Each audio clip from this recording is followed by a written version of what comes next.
said, I want to in these classes really get some focus on some stand-up and some judo technique to kind of get into the fight. One of the absolutely most fundamental things when I'm looking to get a takedown or looking to avoid a takedown is grips. So if I can't get grips and I can't break grips, I'm going to be really beholden to what he wants to do. Whoever has the dominant grips is probably going to get the trouble. It's also the same once we're on the ground. So a lot of there's a lot of transfer to actual ground fighting.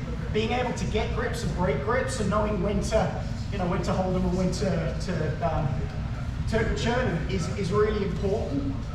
So the fundamental thing for me, an absolute basic position of grips that I like a lot is just this kind of cross grip, okay? So I've got a nice grip here right about at his collarbone. My fingers have gone into the lapel, folded over. I've got a nice grip here. This gives me control over this shoulder. And then the other grip I want is right here, just at the elbow. Just when the elbow turns, I get a nice grip on the gi. Now, there's other grips. There's a bunch of other options I could go for. Now, a lot of people like to get sleeve grips, and I use sleeve grips a lot. If you're going no-gi, I can very easily transfer this into no-gi grips in very much a similar position. But this is a good starting point for a lot of the throws that I go for personally. And it's also kind of a nice neutral, and you're going to find a lot of the times, if I get these grips, he's going to get a very similar set of grips on me.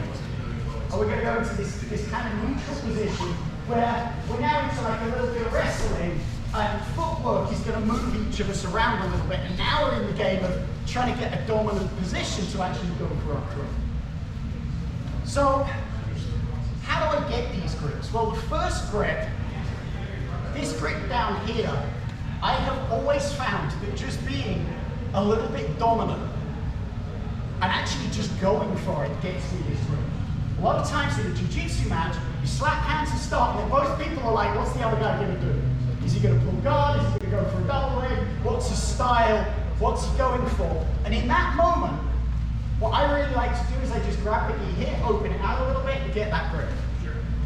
So in the moment that the other guy's trying to suss out what I'm going to do, I literally just open that and go here. So this hand goes low to just pull this out a little bit. And anyone who knows me knows I love to work with the gi. So this helps me later on in the game, but it also, his attentions come down here. This hand comes down from the front. Or comes down, gets that grip. So then this other grip, I literally just reach across again. A lot of times I'm here, he's going to reach for me immediately, so it's right there. Okay? So that's how I get those two grips. Now, suppose I want to disengage. Well, this one's a pretty easy one. Coach, first up, I'm going to say something about feet. Typically, we want to match each other's feet. We're going to maybe be reasonably square, or we're going to be staggered, but typically, I don't want, if his right foot's forward, I don't want to have like my left foot forward and be like that. Typically, we wouldn't stay in that position very long because this immediately becomes a real little foot battle over here. So most of the time, we're going to match our feet. If we're here like this and I step back, he's going to step forward. If I step forward, he's going to step forward. That's very normal that our feet are going to stay pretty matched. I don't want to be looking down or looking at my feet getting a protractor out, but you're just going to start to get the feel for having our feet reasonably well matched with each other. Okay? So, I'm in this position, and I decide I want to disengage. Well, the first grip I'm going to break is this one on my arm. For a lot of throws that I'm going to go for, I want to have this side free. So what I'm going to use, if I just keep my body completely still and try and pull this, he's got a pretty good chance of hanging on to this. He's got a decent grip. So what I'm going to do, jiu-jitsu principles, I'm going to use my whole body against his grip. I step with my leg, start a wave motions, just pull this elbow back. As if I want to elbow someone that's behind me. So I'm here, he's got his grip on me, I step and pull. It's really as simple as that. He's gripping me, I step and pull. A little bit of a whip motion is going to break that grip. Now I want to break the second grip. There's a lot of different ways to do this, but one that I really like, I'm going to take my hand and take my own gi below his hand, and then I'm going to put my thumb on the back of his hand, come over his hand, and and I'm just gonna peel this out. We get into this kind of Steven Seagal position for anyone who's old enough to remember him. Like, twist it, he's gonna fly up in the air. That kind of stuff kind of doesn't work that well if he doesn't go with it, but I'm actually in a nice controlled position. So let's look at that break again. I've stepped and broken this one out. I come back in, take my own gi, control his hand, just peel this out. I'm still connected to him. I've got a grip on this, which actually stops him diving straight into me. It's a little bit of a nice one. I'm not going to submit him with this, unless he's really dozy. But I've got like a little bit more control over him than he's got over me. I've broken my grips, and I am now free from here to go and do whatever I want. Okay, so let's just look at that whole sequence. We're starting off. I pull the gi out, bring my hand in, come to his elbow. We're in a nice position here. I'm going to break this grip, bring my hand in, break this grip. From here, we reset. Now it's his turn. Breaks that grip, hand in, take the grip. Yeah, that's it. Take the grip there. Oh yeah, we broke the wrong one. Yeah, break this one. Yeah. Bring this hand in there. Yeah. No, turn outwards. There you go. Yep. So then we reset and we go again. Break, break, reset. So that's just going to be the exercise, okay? I don't want you guys hanging on as if like your life depends on it. You're working with your training partner. I'm going to hold reasonably loosely to start off with. As we go back and forth, 5, 10 reps, I'm going to hold a little bit tighter. You know, and then if you're a little bit more comfortable, if you've done this kind of thing a few times, just move your feet around a little bit as you're doing it. Get used to be doing this stuff in motion instead of just stuck in one place. Okay, that's the exercise. Pretty straightforward. I'll be walking around helping people out. Can you do a huge favor if they're on the run there? And yeah, let's get it going. 3, 2, 1. Okay, everybody. I see everyone's kind of getting the hang of this. This is just one set of breaks, okay? There's a load of different ways to break grips. Completely depending on where his grip is on me. I can do a whole bunch of different ways. If you grip low, if you grip slow, there's a lot of different ways I can break these grips.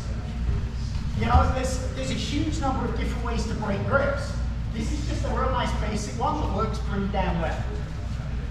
Let's move on to the takedown that I would probably do in this situation. So I'm here, I've broken this out, I've popped this out, and now look exactly where I am. He has got his hands kind of up in the air. I'm nice and close to him, and I'm kind of on the inside. So I've gone high with this break. My next logical movement is to go low. So I'm just going to drop, collect, and double down. It's a real simple, basic double leg. This is not a super technical wrestling takedown. I'm British, we can do wrestling at school, but I can put most people on their back if I want to. Okay? So this isn't I don't need a huge setup to get inside because I'm already inside. We're in this grip position, break out, break the grips, and I'm literally from here. I'm shooting off this leg. So I'm going to drop and drive this knee. I want this knee to break the line of his legs. I'm going to come around behind his legs, and I'm literally just going to fight. He's going to break from behind himself. He doesn't want to bang his head on the ground. So it all comes together, and you understand why we do all the different things in class. So let's look at it one more time. And here, break that grip. Break this grip. Immediately from here, down, drive. Okay? In reality from here, I would work really hard to not let him close his guard. Okay? But for now, what we're going to do is just have him close his guard. So he's practicing something as well. Because when you hit the ground, the other guy's going to try and pass the guard. So it's good to practice getting his closed guard, he goes around me, his legs to the guard, close because his ankles across. We're now in a nice neutral position, which will take us into the next technique. Okay? So like I said, normally I would do everything possible to stop him closing his guard, but this is a good practice so that both partners are getting some decent practice. I'm practicing my grip, break, and takedown. He's practicing break, fall, closing the guard. Break, grip, break, grip, drop, drive, release. I'm just going to get into a nice posture. Okay. Questions, anyone? Good. Your head pushing in. Yeah, look, if I'm going for a double leg, I really don't want to stick my head out to the side because he's probably going to give it to you. That's not good for me.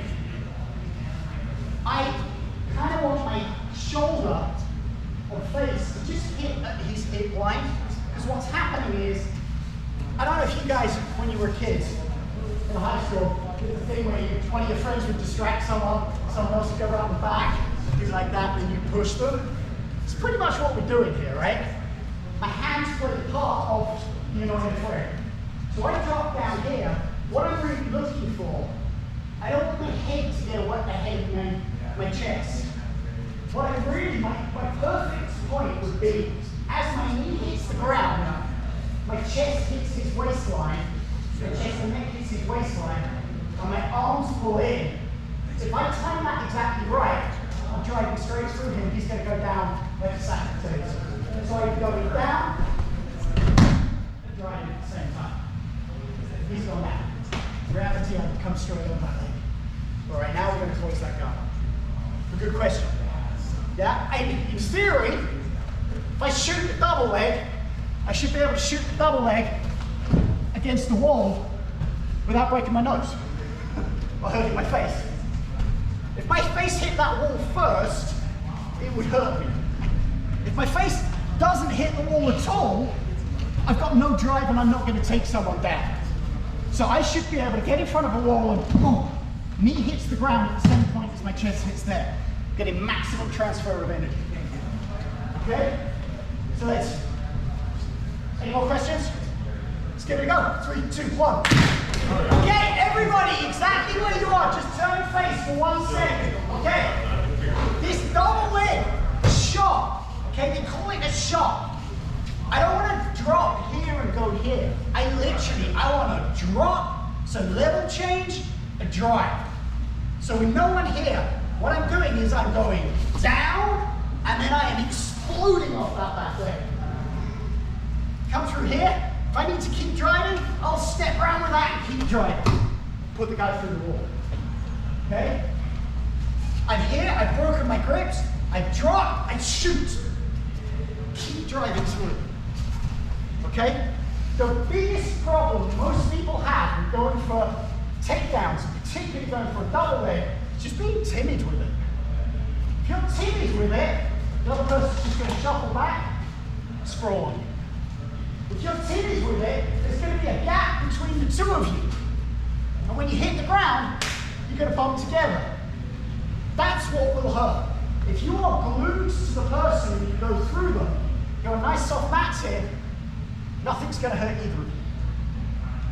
You know, the only thing that really hurts when you get taken down like this on nice soft mats is your ego that the other guy's just dumped you.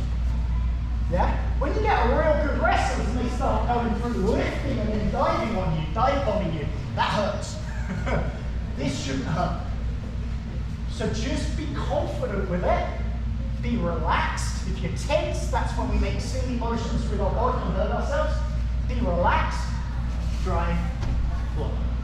Okay, so let's have another few great breaks with this and we'll start looking at some groundwork. Okay? Just give it another couple of minutes to get another few reps and really focus on drop and shoot.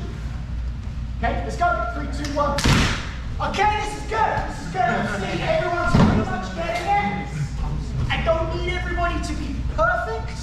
I need everyone to be getting the rough idea of it. You guys are doing great. So, this is fun, right? I've stuck him on the ground. I think you guys are going to do some judo. Incidentally, if you go to a judo tournament and do this, you'll get disqualified. They kind of got a little bit upset. The Olympic Judo Federation got upset. A bunch of good wrestlers came in and dumped everyone on their butts. So they banned this technique. You can't go double leg on people. It's fun. That's one of the beautiful things. Judo is an amazing art. There's so many amazing things with judo. But the Federation has just spent a lot of time changing the rules to basically make it less effective because they want it to be as pure as possible. It's kind of upsetting, which is why I ended up spending a lot more time doing jiu-jitsu than judo, because there's less rules, so you can be more expressive. So I've dumped him on his back, and I'm in his guard. This position, we refer to it as a neutral position, right? He has options. I've gone from a pretty open position. If we got striking, obviously standing up, I've got to worry about getting honked in the head. But we're now into a territory where this guy can hit me with submissions. So I've got to be very alive to that. And on Tuesday we looked at one guard pass. We're going to look at a completely different way of passing the guard today. But same rules apply. I've got to be alive to it. If I'm dopey and I put my hands on the ground, he's going to hook up something very quickly on one of my arms. If I'm dopey and I leave my neck exposed, he's going to get a choke on me pretty damn quickly. If I get all silly and get off balance, he's going to take my back, he's going to sweep me, I'm going to be in a world of hurt very quickly. So I am now in a zone where I've got to be very aware. So back to the basics we talked about on Tuesday. My posture is very important, okay? I don't want my back punched. My back punched, I'm weak. It's going to be easy for him to break me down. It also, if he grabs on and starts pulling and I'm pulling back with my back punched, I'm going to hurt myself. I'm going to hurt my back. I've been doing this game, playing this game for a long time. It isn't the best thing for your back in the world ever, doing jiu-jitsu, I'll be completely honest with all of you. But if you're using compromised positions, you're gonna feel it as you get older. Young people are like, yeah, no, nothing hurts me. I promise you, as you get older, if you use compromised athletic positions, you will regret it. So, a nice neutral back. I want to keep my hips pointed at his hips. I want to keep square to him. Any attack that he wants to do to me, pretty much, involves him getting off my center line and getting into the side of me in some way, shape, or form. So if he shuffles to one side, I'm going to shuffle with him. I'm not going to put my hands on the ground. If I put my hands on the ground, I'm immediately at a lot of risk for him attacking that arm. So I'm going to keep my hands between us. And we looked at a nice position on Tuesday. I'm going to use that same first initial grip. This hand here. But now this time, I'm going to look for his other hand. I'm going to look for his hand. So as he is looking to break my grip, pull me down, whatever, I'm going to take a nice cat's paw grip on this sleeve and just put it over the top of my hand. Okay? If I have the time and the space, if I can get it under and lock it down, even better. In reality, I have very rarely managed to keep that grip, but getting to here is a lot easier. So under's great because I can really lock it down, but in reality what I'm looking for is to just push this over. My weight is coming down, so I am pushing his hand into my hand. Okay? Now, this next step is really important. I am not leaning forward and ducking down. If I duck down, he will just pull with his legs and break my posture. Okay? I now, from here, I am going to go from down here to standing up without leaning forwards. The leg that's going to go first is the side that the hand is trapped. So I'm going to step, and then I'm going to step. It's like a deadlift position, and then deadlift up to here. So for now, I just want to do those steps because there's a few steps to this technique and I want to make sure we're getting down straight. I'm here. I get to my nice little ready position. I love this grip here. I love to have this position here. There's a lot of different grips we can use. I really like this position. This is my kind of ready-go position. I'm going to take his sleeve, punch his hand across, lock that in. I only need to hold this for as long as it takes me to stand up. If I just sat here like this, he'd rotate his hand and eventually he'd break that grip out, okay? So I'm literally just going to punch this across and immediately that hits there, that's my signal to go. I'm going to step up, trapped hand side first, 1, 2, deadlift. Keep a hold of that sleeve. You see how my knees have come in? My knees are pinching his hips. I've got my hips forward. I've got good posture. This stops him just immediately pushing me over backwards. If I'm lazy and loose here, he's going to control there and push me backwards. That's not good for me. So without him here, let's just look at what I'm doing. I bring the hand across, keeping my eyes forward, and I just step, step, drive. Knees come in. That's what I'm looking for. Nice and upright. Do it one more time with my helpful assistant. Here, bring this across, step, step, drive. I don't mind, if he keeps his feet hooked, that's cool. This is where I want to be. Knees are holding his hips. You see, his shoulders are pretty much off the ground. I'm kind of tall, but he's dangling. Gravity is working against him now. If he's got his legs gripped, his legs start to get tired pretty quickly. That's what we're looking for. And I'm in a nice, stable, balanced position, locking him with my knees. Any questions? And what if he tries to grab at your foot, is he able to try to do that? I kind of don't care because of my posture. So I've got this here. He can't grab me with this hand. He can only grab me with that hand. You see how I'm able to just drive with my hips? He can't get a good enough push. Okay? If I didn't have this grip, if I didn't have my knees closed, and he comes under that leg, I'm in a world of trouble. If you've got your posture and you've got your knees in here, think about it. That's pretty much how I deadlift and squat. I'm in a very strong position, and I'm actually leaning into him to counterbalance his push against me. Good question, though. Anyone else? Okay, let's give it a go. 3, 2, 1. Okay, people, let's bring it in and let's put the next steps on this.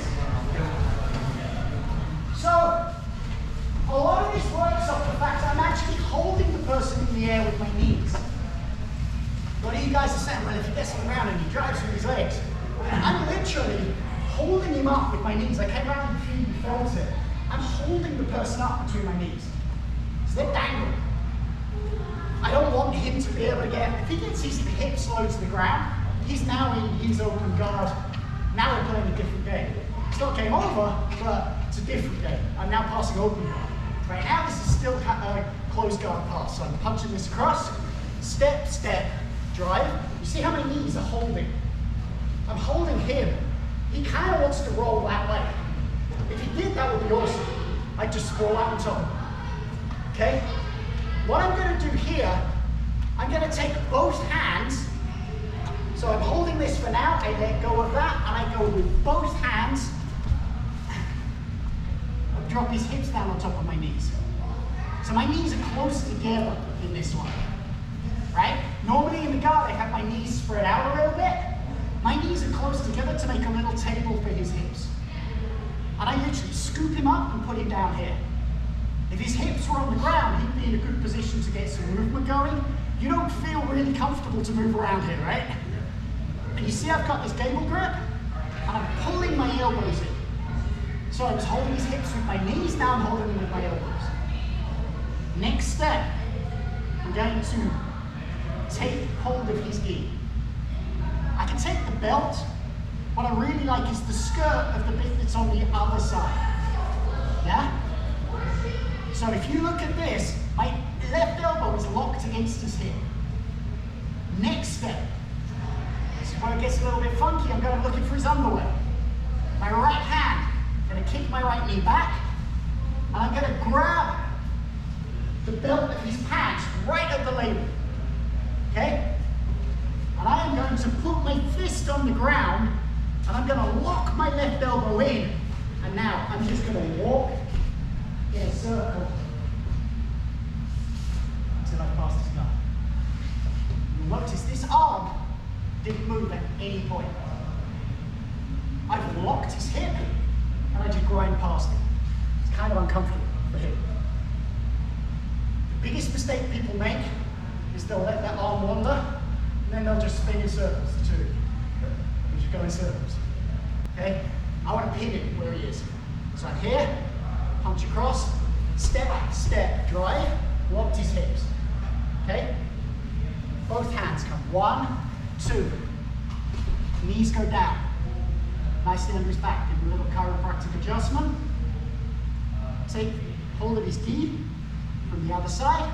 Lock my left elbow.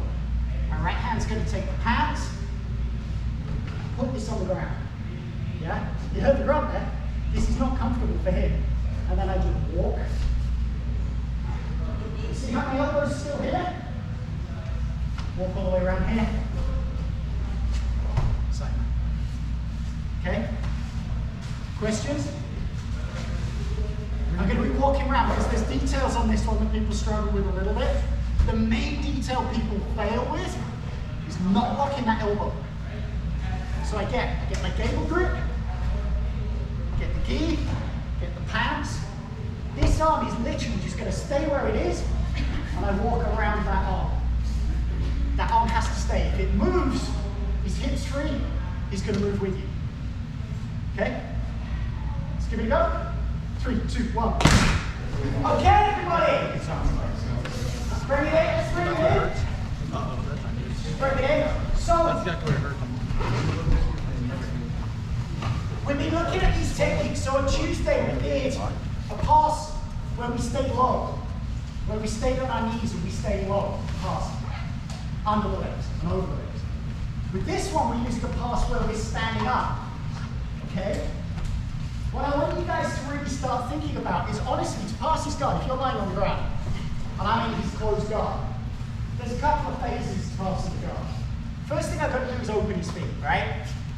I can't do any guard pass I can do unless I'm like no hips.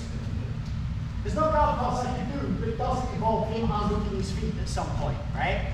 So my first thought, I've got to break his feet open. Now I can do that standing up or I can do that down. Now his feet are open, I want to control his legs and pass his legs. I can do that bit, standing up or down on the ground. Once I'm past his legs, at whatever point, the last part is securing him in ground. That, pretty much I'm doing that on the ground. I'm going to transfer to the ground, unless, you know, there's the option if I'm doing a Toriyama or something, I'm going to end up being on belly where I'm kind of still standing up. As you're learning these different guard passes and these different techniques, I don't have to go, oh, I'm doing technique 3. I have to do technique 3 start to finish. Right? I can start off looking to pass his guard standing up. Oh, this breaks open, but something happens, we get staggered back here, and I end up in this position. Okay, now we're exactly where we were halfway through the pass we were doing on Tuesday. So I'm going to switch to that pass. You know, you don't need to see this as just like one complete sentence that you can only use as one. I want you to learn the different bits of this, and then as you get better, start thinking about how you can mix and match the different bits of it. Okay? So fundamentally now, if all you've done is Tuesday and today, you've got 2 different ways of breaking the guard open, and 3 different ways of passing to a position of control. So mix those together, you've got a good half dozen different ways of passing the guard.